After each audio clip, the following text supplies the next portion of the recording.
Thank you everyone for joining us. My name is Dr. Deborah Atwood, and I'm the curator at the National Museum of Bermuda. On behalf of the museum's Board of Trustees and staff, it is my pleasure to welcome you to this evening's lecture. Before we begin, I'd like to share just a few housekeeping notes. This session is being recorded and will be available on our website and YouTube channel next week. A few questions will be selected for the Q&A session after the lecture, and we kindly ask that you use the Zoom chat function to ask any questions. We do have an NMB team who will be monitoring the chat to capture any questions that you do ask. Tonight's lecture, Early Bermuda Indigo Resist Textiles, Unraveling Bermuda's 17th Century Textile Legacy, is part of the National Museum of Bermuda's Bermuda in the Atlantic World Lecture Series. This series is one of the many ways the museum provides opportunities to explore Bermuda's history and its broader connections to the Atlantic world.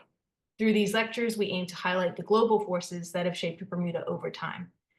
We are delighted that Lori Lee Triplett will be sharing her research with us this evening.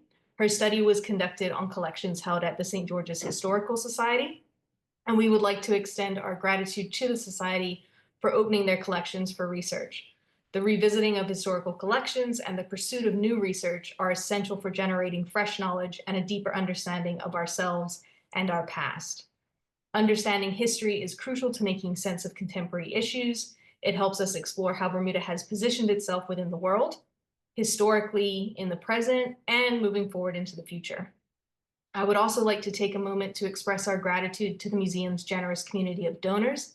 This lecture series is made possible thanks to donations made to our Future of History campaign and our Anchor Fund. Thanks also to the NMB team, who I mentioned earlier, who work tirelessly behind the scenes to make all our programs possible. Now, on to our speaker tonight. Lori is the business manager for Quilt and Textile Collections, where she combines her love for research, writing, and performing. As both a lecturer and an instructor, Lori has shared her expertise at universities, quilt guilds, national conferences, and international events. An award-winning writer, Lori has authored over 16 books, including Pioneer Quilts, which tells the story of westward migration through 30 quilts, and Indigo Quilts, a deep dive into the history of indigo and its role in antique textiles. Lori is also an internationally recognized artist, specializing in hand-dyed and hand-painted fabrics, with her work being exhibited and published in various print media. With a BA with honors from the University of Arkansas, an MA from University of Missouri, Kansas City Theater, and a JD from UMKC School of Law, Lori brings a diverse range of expertise to her work. She's also a proud member of the American Quilt Study Group. Lori, welcome, and thank you for joining us today to share your fascinating research. I know everyone is super excited to hear more about it. So with that, I'm going to hand it over to you. Oh, thank you so much. I appreciate it. I'm very excited to share this information on the early Bermuda indigo resist textiles. And a huge thanks to the Getty Museum for funding our research, and special thanks to the National Museum of Bermuda for hosting it, so that we can let more people learn and hear about it. Now, Kay Triplett, my sister, and I have been researching indigo, or blue gold, for more than 10 years. And a lot of our research we combined into our Indigo Quilts book. And our original research on the West African Adere, or indigo resist, and their relation to some antique textiles for the book, is what led the Mingay Museum to invite us to continue our research and to help with a new exhibition, Blue Gold, which actually just closed this month from their museum. In our book, we noted some distinctive differences between the European style of indigo resist and the West African. The West African, which is on the left side of the screen, has two colors with blue and white, and had been done for a millennia. And they were not constrained by the narrower fabric that we see of the European printers. The European had one color of blue, and the quilt that you're looking at, which is on the right side of the screen, is from 1770s, Rouen, France. And you can see that it also has what's known as picotage on it, which was a technique that they used with little nails in the wood blocks. Now, while we were researching some naively American pieces, that's what they were identified by a group of textile experts headed by the Smithsonian. They called these naively American pieces. Our research led us to connect those naively American pieces with the African techniques.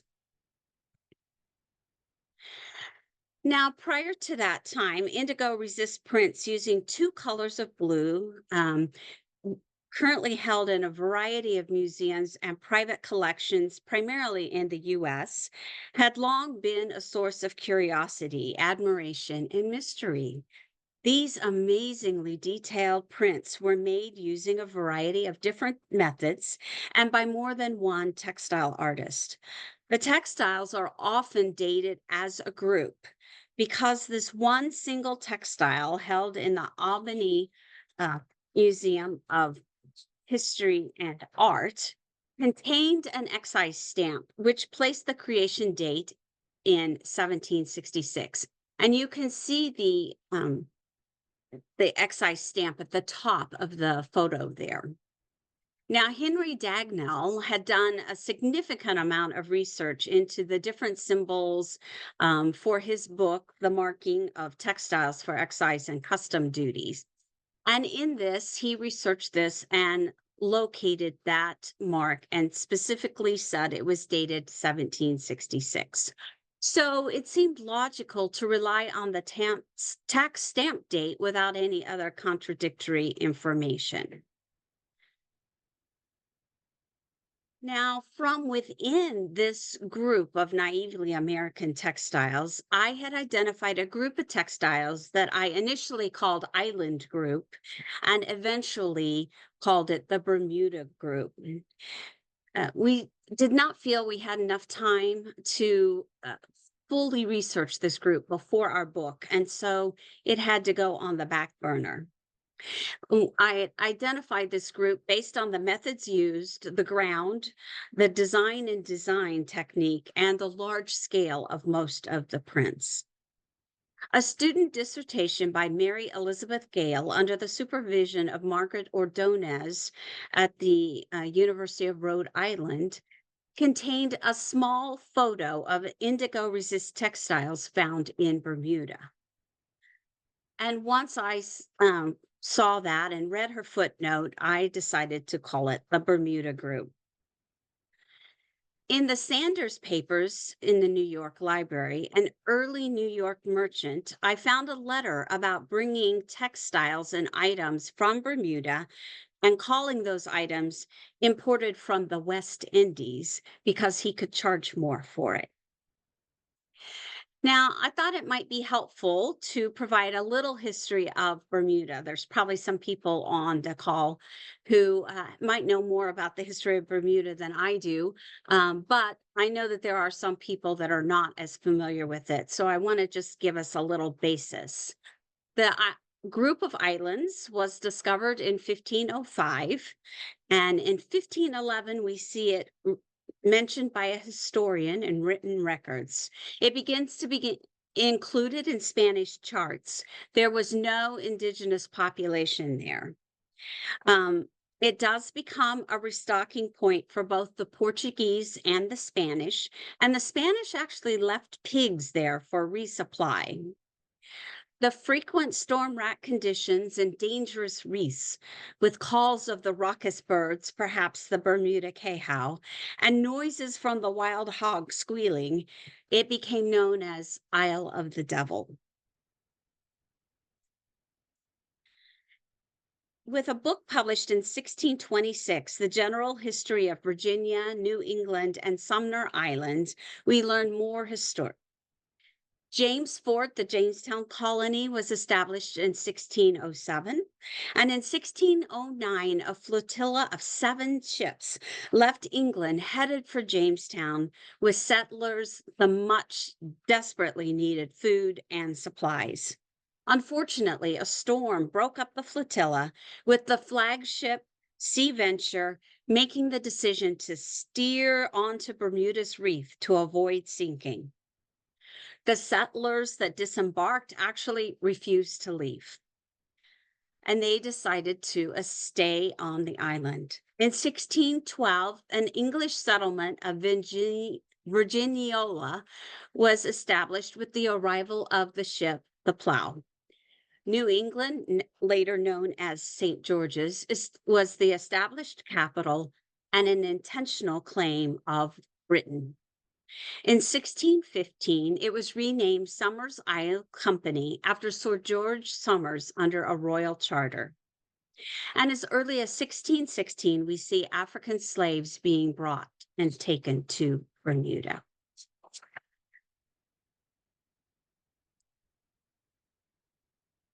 Now, I wanted to talk a little bit, of course, about the textiles and let you see these wonderful textiles. So, our first step in our research was to see the indigo resist textiles still residing in Bermuda. So, in July of 2022, we visited Bermuda, and the St. George's Historical Society was kind enough to get a group of these indigo resist textiles that had been previously donated to the museum by descendants of the original artists. And you're looking at some of the photos that we took that day. Now, the textiles are stored with a note detailing, and I quote, woven by J. Stirrup and R. Wright on Longbird Island in 1656. This would place some of the textiles more than 100 years earlier than the excise tax stamp on the Albany textile. Now, sometimes families are notorious for embellishing, or maybe as the story gets passed down, the accuracy is not always maintained. And so we wondered, was there any proof of the written records or proof of criteria established that even would allow the creation of such amazing textiles in Bermuda in the 1600s. And so we began searching the colonial records. We found that in 1612, indigo was already being planted as a crop. In 1613, Richard Norwood is asked to conduct a survey of the islands and divide it into lots by Somers Company. In 1616, the survey is published and 2 weavers are assigned to Longbird Island. Their exact arrival date is unknown, but it's presumed to be 1613. In 1616, intentional planting of cassava takes place, and cassava is used as a paste by some as a resist. I use it in my own dyeing techniques, and the West Africans also used it. In 1624, slaves actually weaved homegrown cotton Sea Island cotton into cloth dyed with indigo. So as early as 1624, we see production and the capabilities being present on the island. The criteria is established to make these.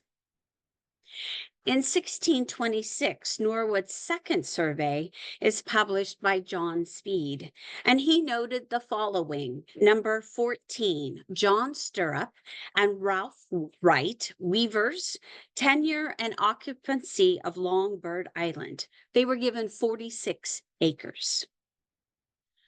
By that time, the Black Bermudians were contributing to society by teaching white Bermudians skills they brought with them. West Africans in particular helped with the crop growing techniques, the use of manioc or cassava, and with fishing. In 1632, we see Governor Wood order cotton be planted on every share on the island. And I quote, "The weaving and dyeing be done by slaves," end quote. In 1645, the official record shows a mariner sold unto James Stirrup of Sumner Islands weaver, one Indian woman named Nell, aged about 20 years, to have and to hold for 19 years if she should live so long. In 1645 or 646, because it's a little difficult to read, Lawrence Pitcher hath put his daughter Elizabeth to apprentice unto Ralph Wright of Longbird Island, weaver, and to his wife and their assigns for the term of 9 years. And so we begin to see the emergence of the Bermuda Stirrup Wright Workshop members. We have John, who spelled James, John, James, several different ways in the records, as well as Stirrup, spelled a couple of different ways, as the Sumner's Company weaver. His wife is Elizabeth Stirrup. He has Null, also known as Nell, who is an Indian slave, and one historian noted who no doubt had knowledge of weaving. He also has two Negroes, and given the makeup of those who were brought to Bermuda, likely West African. And we also see he has Thomas Atkins as an indentured servant. The Wright portion of the workshop, we see Elizabeth Wright as his wife. We see Juan, who is an Indian slave, and we see Elizabeth Pitcher, who is an indentured servant, and Elizabeth Jordan, who is also an indentured servant. There were a lot of Elizabeths in this workshop. Could have been confusing. Now, besides this workshop on the island, I was able to identify 15 additional weavers, and that is how they identified themselves as their occupation. Now, the Summers Company general letter checking on things, the letter was sent by John Jenkins, one of the stockholders in the company, and it was delivered by Captain Limbry, who arrived in Bermuda on November 7th, 1657. Now, the stockholders or the owners of the companies would detail out this whole list of things that they wanted an update on. And in this particular letter, item number 5 was, "We have considered your comments touching the two weavers of Dimity, Stirrup and Wright, which long ago were sent over by the company and assigned accommodation on Longbird Island. Send us account by this ship whether they have continued their weaving." And the reply went back on ship on May 28th, 1658. And the reply stated, "James Stirrup and Ralph Wright are settled in Longbird Island by order from the company.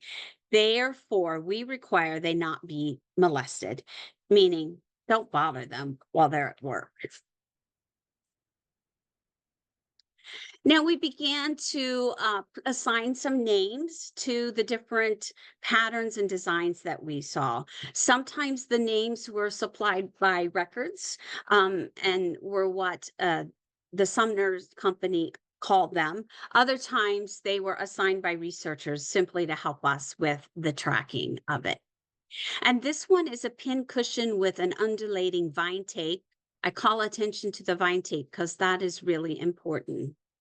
Now, the two Sumner's Company weavers were known as weavers of Dimity. But in the fabrics that remain at the St. George's Historical Society, passed down through the Wright family, it was clear that the workshop had broadened the scope of their weaving beyond that one style of fabric. And it should be noted that Dimity had various definitions during different time periods, as well as different regions. Sometimes it meant a sheer cotton fabric. Other times it simply referred to household goods like curtains and bed coverings. Now, we did try and do some ancestry research and did show a connection between the weaver of Wright and the donors of McAllen. This is a flower with leaf and also shows different tape. Additionally, the fibers used for their weaving included cotton, linen, and a variety of combinations. And I do want to call your attention to that tape every time we see it. This one is called Night Blooming Cirrus, and we were quite excited when we arrived to the Historical Society to find that it was planted outside the Historical Society, and seems to grow freely all over the island. So we could see that they would take that inspiration.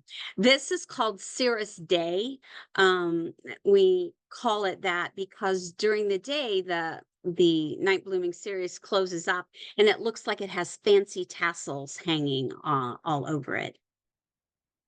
Now, the indigo resist patterns found in textiles at the St. George's Historical Society include the night blooming cirrus, the cirrus day or fancy tassel, the pincushion flower, and the pomegranate. Um, It also includes flower vine tape, undulating vine tape, crossed vine tape, and a stripe. Now, the written record existed on the pomegranate pattern. However, the record also indicated that the bolt of fabric had deteriorated and was destroyed. We did see from this photo, which is from the Bermudian magazine, 1935, that before some of the textiles were destroyed, we note that on the wall, the fabric that's hanging on the wall behind the vanity appears to be the pomegranate pattern. Let's continue the timeline.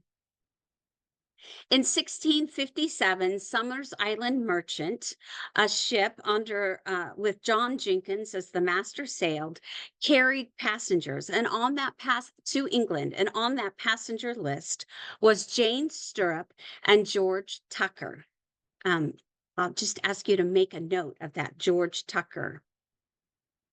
In 1658, the ship, the William, with Mr. Thomas Sale as the master, came into Town Harbor with passengers list, and on that list was James Stirrup. There was no George Tucker returning. I checked passenger records, the ones that were available for 5 years afterwards, and I did not see this George Tucker returning. In 1665, unfortunately, Jane Stirrup dies, and Ralph Wright continues the textile work. In 1684, Sumner's Isle Company is dissolved, and the Longbird Island is given to others. The textiles then descend through the Wright family to the McCallans, who donate it to the St. George's Historical Society. So we have a consistent written record. We can follow the family, we can follow the textiles. And so now we're wondering, so were they able to get to the US? This is a comparison between a seat cushion at the St. George's Historical Society and a crib quilt at the Colonial Williamsburg, which has a New York provenance of the Van Rensselaer family. We'll talk about that a little bit later too. Now, it's a little deceptive when you look at the designs because they don't appear to be the same size, but that is because they were taken at different depths, different situations within the cameras and such.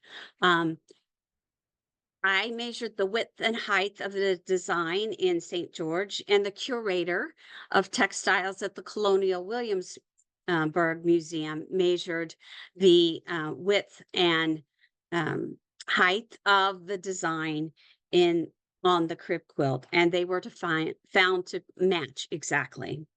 Now, the weave thread count of the two fabrics was not an exact match, but it was very similar. And of course, they could have printed this design on multiple weavers' fabrics, so it's certainly understandable. We also find this same pattern on a baby quilt at the Arizona Historical Society. And again, notice the tape binding, that vine tape binding that was also at St. George's Historical Society. And in fact, throughout the US, we can find what appear to be Bermuda indigo resist textiles at different museums, including and private collections. The night blooming cirrus, the border on the quilt that you see there, is from the Shelburne Museum. And the second textile, which is on the right in the slide, is from the night blooming series at the New York Metropolitan Museum of Art. And again, you see that tape binding on there, vine binding on that as well. Other patterns we matched by the diagnostic tape as a binding or design. And I would say that we assigned many of these names ourselves as a way for us tracking. I have a spreadsheet in Excel where I keep trying to keep track of all of these textiles as they are located to provide us with comparisons. So these names were assigned by the researchers, my sister and I. We have bud with 4 leaves, halo flower, 2 flowers, tulip and anemone, K-house, and that's what you see in the picture here. And this is actually from the Metropolitan Museum of Art. You can see the tape binding on there as well. Rooster and pomegranate, chicken, peacock, fancy bird, starflower, and hawk or sparrowhawk and pineapple. Now, it's important to note at this point that several of these designs have been reproduced or copied in later centuries, such as the chicken or pheasant and pomegranate, as well as bud with 4 leaves. In fact, sometimes we can find them in multiple centuries. In fact, I know of one design that was actually measured by a fabric company so that they could recreate it very specifically at the same size. But they used a modern printing technique, and so that's how you can tell the difference. We decided we should create a list of diagnostic characteristics to help us understand these as well as track them. The diagnostic characteristics of the Bermuda Stirrup Right workshop include linen or cotton or any combination. They seem to have used what was available to them. We did find records of large amounts of cotton being brought in. We found records of cotton and flax being grown on the island as well. They all are large scale designs. They're not a small calico print. We also noticed a design within a design on the stems and flowers. If you look at the picture that you see on the slide, you'll see that the leaves have extra design on it. The stems have extra design. These are all extra levels of difficulty in a resist process. The designs reflect the floral and fauna of Bermuda. So you don't see a tree of life, which you frequently see on Indian textiles or textiles from India. We don't see a lot of geometric designs. There are, so far to date, none geometric designs. And so that is another potential diagnostic characteristic. We do see the use of this indigo resist tape or binding. And we see that this undulation to the designs itself, where they move back and forth across the fabric. Now, some of these designs were credited to the discovery of a Baker Tucker's pattern book. And that Baker Tucker's pattern book is in the Baker Collection archives. It's a collection of scrapbooks and pattern books. And some of these pattern books include patterns from multiple companies. So the the company itself clipped these patterns and then stuck them into the scrapbook for future inspiration. It was not unusual for textile companies to collect patterns from other companies that provided ideas. Sometimes they would purchase these pattern books when companies went out of business. After a block was cut, it would be tested sometimes on paper and then kept as a record. If the design belonged to another company, it just might be included as a future design, but copying designs during this period was very commonplace. Now, this particular scrapbook has patterns in it that date to the 1600s. The patterns that are indigo resist do not have a date on it, but other patterns were produced in the 1600s. And so that there is that coordinating potential date. These indigo patterns are printed on paper. And so because they didn't go through an resist process, you'll notice some variation in the color, and they were actually painted onto the paper. In 1809, Henry and John Baker were silk handkerchief manufacturers. That is what that particular printing company did. They produced the silk handkerchiefs. In 1842, it becomes Baker Tuckers with George and William Tucker. I remember I told you to pay attention to George's name. George and William Tucker join the company, and it becomes Baker Tuckers and Company. And as late as 1863, at the London International Exposition, they have a booth there, and they are showcasing printed silks and handkerchiefs.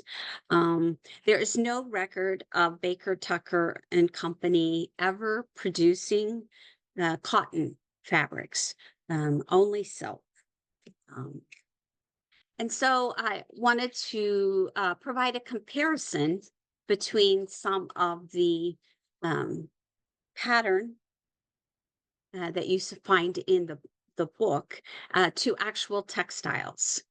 So, and just a reminder that in the case of the pattern that's in the book, it is printed on paper. And so it had to be painted on paper in the book to show the image that it was created.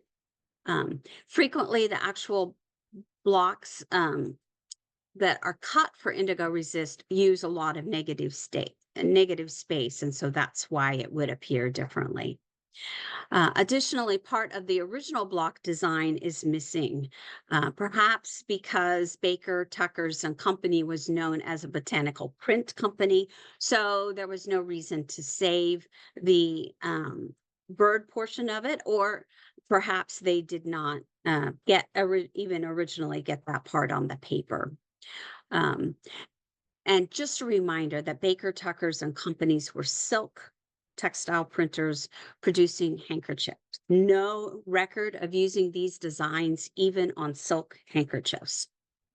This particular textile that you're looking at is from Winterthur, and also there is a version of it at the University of Rhode Island.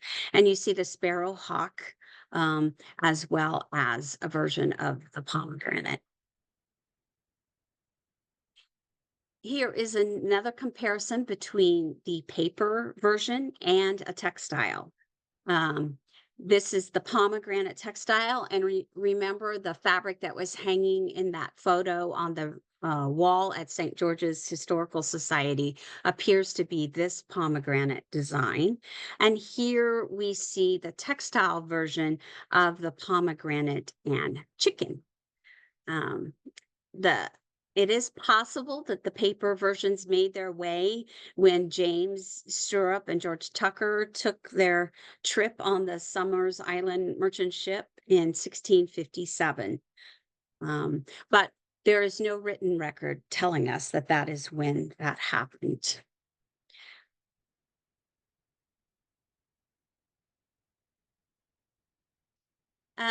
We see evidence of indigo textile production in the colonies prior to 1766.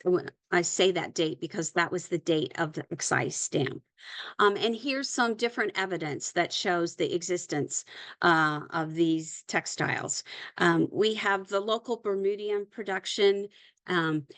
It grows to a point that it was replacing English goods, and they were building an economy that required maritime links with the North American colonies. We see Bermudians begin launching their own trading vessels in the 1650s, and they gained even greater level of trade and commerce with the Atlantic colonies. And in fact, the Atlantic colonies would be known for the production of blue cloth. And we see written record of that in a House of Commons dated January 24, 1720, in a petition presented by merchants, masters of ships, master workmen, spinners, and weavers of cotton imported from British plantations, which, and I quote, explained hundreds of people from the colonies worked raw cotton into fabric, which has usually been printed or dyed blue. We also see blue and white print fabric being sold at Hendrik Van Rensselaer's shop in Schenectady, New York. The sales book that we looked at started in 1734 and went on. The crib quilt that is at Colonial Williamsburg has provenance to New York and to the Van Rensselaer family. In 1724, there is Widow Van Cortlandt has a will, and that is found in the Pembroke Papers in the Albany Institute of History and Art. And that will shows that blue and white curtains were passed on to family members. We also see Robert Sanders, 1705 to 1765. He was an Albany mayor at one point and a merchant who was using Bermuda sloops. In fact, he had a fleet of 7 Bermuda sloops that he used to bring merchandise to the Albany area and sell. I also found evidence of what I call a loan shark. Thomas Vitter was a New York attorney, and in his papers in the New York library, he notes that he would loan money to people, and when they couldn't repay him, he would go, even sending ships to the islands, Bermuda, Jamaica, he would go and reclaim their goods and bring them to New York to sell. And we see that happening as early as 1745.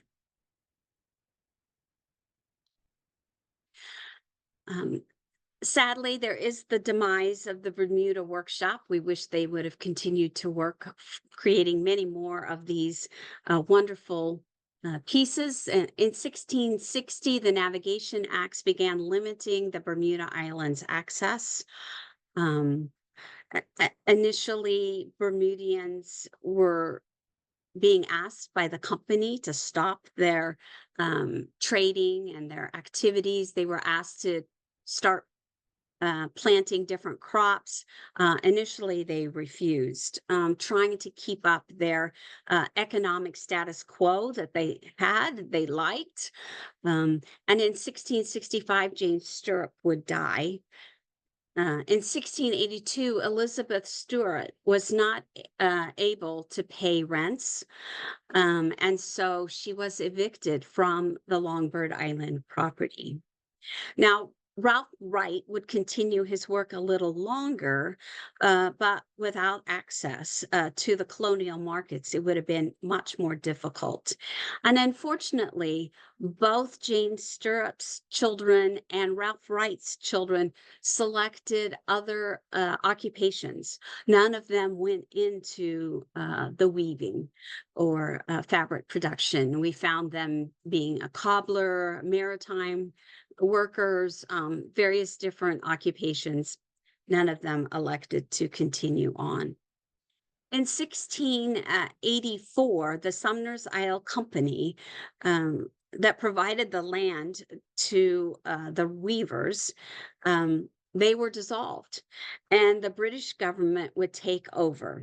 And so his land was given that he had been using for creation was given away. Um, we're not sure exactly of his death date because we were not able to locate it. But we know he was not alive in 1691 when all the men on the island were required to take an oath of loyalty to the crown.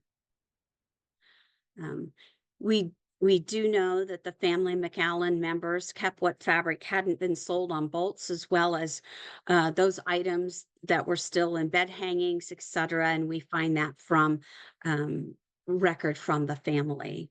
Um, these items were documented as well by outside sources at several different periods of time. The Bermudian magazine, there's other records, including the record of when they actually had deteriorated beyond the point of saving. So we're still working. We're working on a list of Bermuda textiles that are still in existence. We're working to create a better diagnostic that is much more determinative of when the textiles were created, so that we can be sure we know which ones were reproductions and which ones were original. We're also just beginning to start some conversations with curators who have some of these pieces in their collections, as well as private collections. I have written more about this. If you have an interest in reading more about it on our blog. We have phased out our website, but the University of Nebraska at Lincoln Library, they were very interested in our work and decided to preserve it. And so there is a link available. You can find it easier if you go to our Facebook page, which is known as Quilt and Textile Collections. And if you go there, there is a link to that Wayback Machine, which preserves our blog. But we also invite you just to visit our Facebook page and see things that we're doing and working on. I'm currently working on a quilt inspired by by the Bermuda textiles and my time in Bermuda. And we have an Etsy shop. So all of those things are available. I really appreciate your attention and listening and your interest in this. And I wanted to make sure that I left enough time in case there were questions. And I will also confess I have a question I want to ask the audience. So I'll let Deborah take over. Thanks, Lori. Well, that was a very, thank you for sharing your research with us.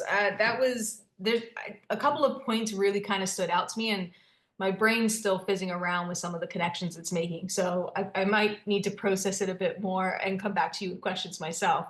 But the first thing I really want to kind of like touch on that really is not often recognized is the role of indigenous knowledge, both from Africa as well as the Americas, in the success of the colony. I think previously we've looked at it solely from an agricultural perspective in terms of helping grow crops and things like that. And it's very interesting to see more research being done into what's actually happening with the crops and the role of indigenous knowledge in the production and the success of that long term. I'm not a textile historian, but it's definitely whet my appetite for learning more about it and exploring that in more depth. Um, I think what really touched on something as well struck me was the role of landscape. So I noticed that a lot of the designs, especially, I mean, I said we often look at crops in Bermuda from like an agricultural perspective in terms of export and maybe food supply. And I hadn't really considered the role that crops play in textile production as well and design. And also the role of the landscape in the development of those designs. So um, it's interesting. We had a question about Longbird Island, which, for those that don't know, is no longer around. It was kind of amalgamated in the land reclamation to create the airport. So along with some other smaller islands in St. David's as well. For those East Enders that are familiar with the commute across the bridges, Longbird Bridge would give you a general idea of the location of where we're talking about on the island specifically. Um, so yeah, so I was very struck with the role of landscape and the role of the designs in terms of preserving aspects of the landscape that people may be viewed and interpreted very differently through textile. Um, it it is quite interesting. We did have a question about the process in terms of extracting from the agricultural crop. So one person asked, how is the indigo dye extracted from the plant? Do you have any information on how it would have been extracted in Bermuda or elsewhere? It's actually from the leaves.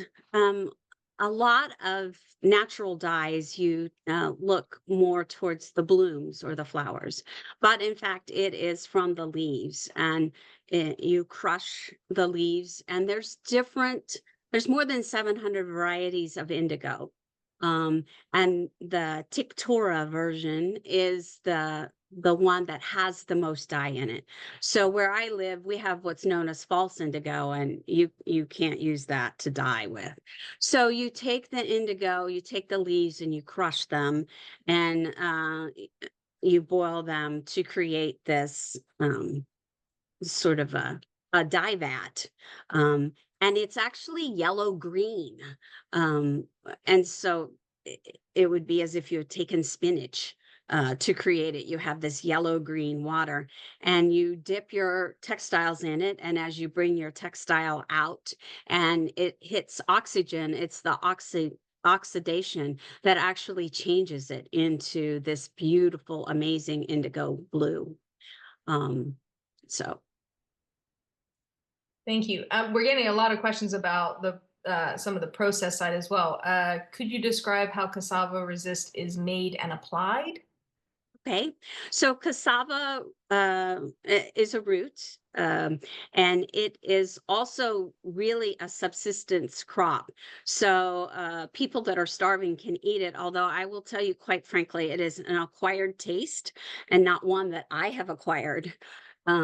So they have to dig the root up and they have to pound it, a lot of pounding to create this flour. And once the flour-like substance is created, you mix just a little bit of water with it to create almost a crepe consistency of thickness. The West Africans use chicken feathers to apply it. You can also use a wooden stick. um, I happen to not be as talented with chicken feathers, nor do I have any chickens in my backyard. So I use a wooden stick, and that works fine. You can't use a brush. It's too chunky to be able to like paint with a brush. So that is the way that the cassava root is created. Okay, thanks for that. Paste. Yeah, I'm familiar with cassava. For those that are on the lecture from Bermuda, are probably also going to be familiar with it in the form of cassava pie, which Uh, is very common, delicious food, often had at Christmas, as well as other times. But yeah. So we have a few more questions. I just want to make a note of the quote behind you. It looks familiar. Could you explain a little bit about the quote behind you? Yes, this quilt is in the Poos collection, which is the collection that my sister and I work with. And we believe this to be one of the creations of the Bermuda workshop. Now, it was not originally a quilt, it was bed hangings and was later turned into a quilt. And you can see many of the characteristics that are familiar with the Bermuda workshop. You see the undulation of the design, you see design within design in the substance itself. And we also are aware of textiles in the same pattern, which have the indigo resist binding that is attached to many of the Bermuda pieces. And so this design was associated with the Bermuda workshop because of that indigo resist binding that was put on the pieces. Okay. One more question. Uh, do you know which indigo was grown in Bermuda? I do not know. I have not done analysis to know what type it was. I do know that in the US colonial, it was from West Africa and it was the Tinctora. If you look at uh, Eliza Lucas Pinckney, who was known for developing it in the mid 1700s in South Carolina, hers was from West Africa.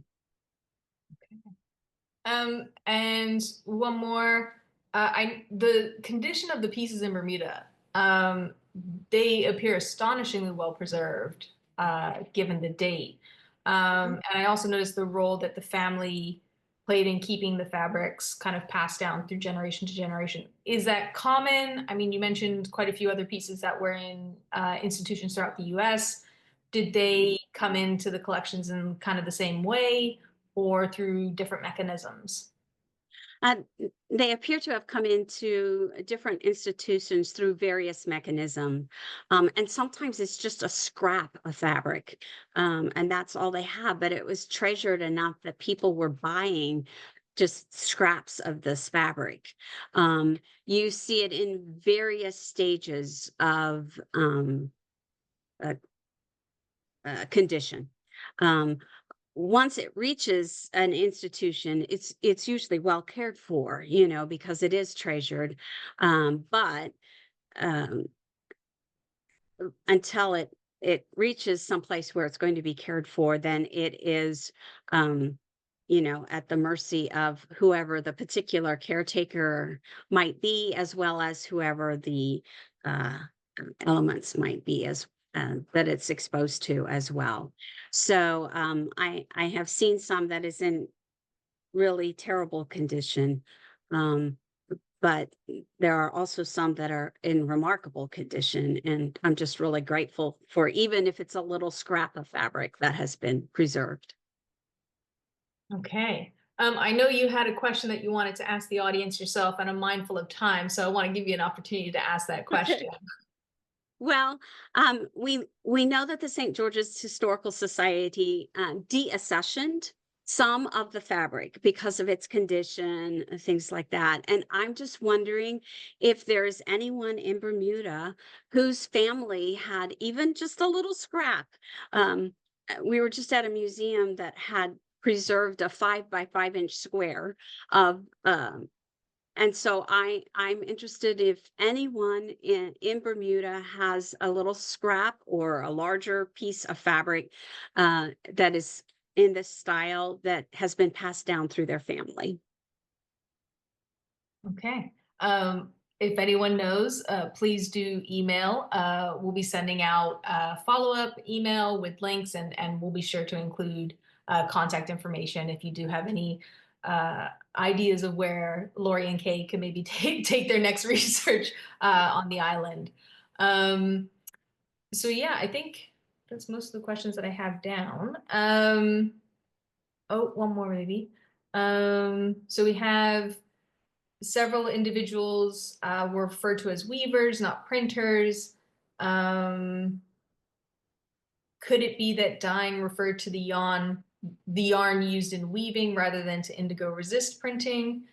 Is it possible that the fabrics at St. George's and other Bermuda institutions were English or Indian imports, since Bermuda was an important port? Um, I mean, these are questions that um, have to be explored. Yeah. And first of all, certainly we do see fabric imported from India. The St. George's Museum also has a tree of life that was brought by a mariner's family, and the tree of life came from India. So, but it is not indigo resist. And so we don't have any written record of indigo resist being imported into Bermuda. Another point that needs to be considered is that India is not known for linen. And so if you have a piece that is printed on linen, it is usually not considered to have come from India. They did their work on cotton, 100% cotton. And so that is another consideration that we have to take a look at. And finally, we have written records in Bermuda, which are very helpful for me for skewing the idea that these pieces, not all of them, don't get me wrong, were made in Bermuda. Because we have written record of it through time. We also have the edict of the governor saying that the slaves need to, enslaved people need to weave this fabric and they need to dye the fabric with indigo. And finally, we have the record of the acknowledgement in 1720 with the petition to Parliament, which would not have come if things were not being produced here.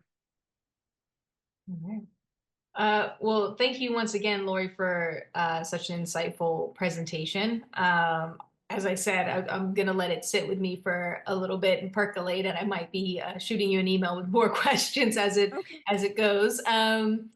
Thank you also to the NMB team for their hard work behind the scenes, and a special thanks to everyone who joined us tonight. Again, if you have any questions as kind of you sit with the information, please do feel free to email me at curator@nmb.bm, and I can put you in touch with Lori, especially if you have any ideas on where the deaccession pieces from the St. George's Historical Society may be. Please.